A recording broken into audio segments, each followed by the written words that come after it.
बड़की दीदी। Hi friends, मेरे कृष्ण न्यूज़ चैनल में आप सभी का बहुत बहुत स्वागत है। आप सबके लिए न्यू अपडेट लेके आया हूँ। भोजपुरी में न्यू मूवी आ चुकी है जिसका था आपको लोगों का इंतज़ार, और हमारे जो भोजपुरी दर्शक हैं उनको बहुत ही इंतज़ार था कि बड़की दीदी 2 कब आएगी। तो लीजिए, आपके बीच में बहुत जल्द इसका ट्रेलर आ चुका है। आप लोग इसका ट्रेलर देख सकते हैं। ट्रेलर देख के प्रतीत हो रहा है एक पारिवारिक ड्रामा मूवी होने वाली है। और जो वीआईपी बा।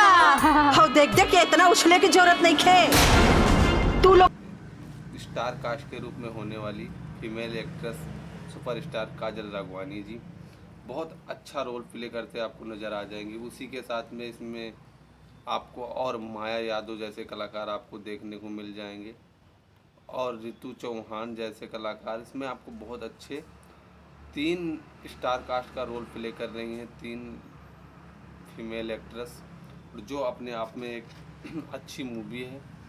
मूवी का नाम है बड़की दीदी।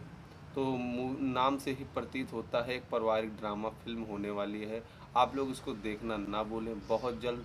और जो हमारे इसके निर्देशक हैं मंजुल ठाकुर, जो एक बहुत अच्छे निर्देशक हैं, उनके विषय में जितना भी कहें कम ही है। और आप सबके लिए ना भूलें। और चलते हैं थोड़ा ट्रेलर की तरफ। अगर ट्रेलर धमाल हुआ तो मूवी कमाल होगी। आप इस मूवी को देखना बिल्कुल भी न भूलें, और कृष्ण न्यूज़ चैनल को सब्सक्राइब करना भी बिल्कुल न भूलें। आप सबके लिए ऐसे न्यू अपडेट लाता रहूँगा।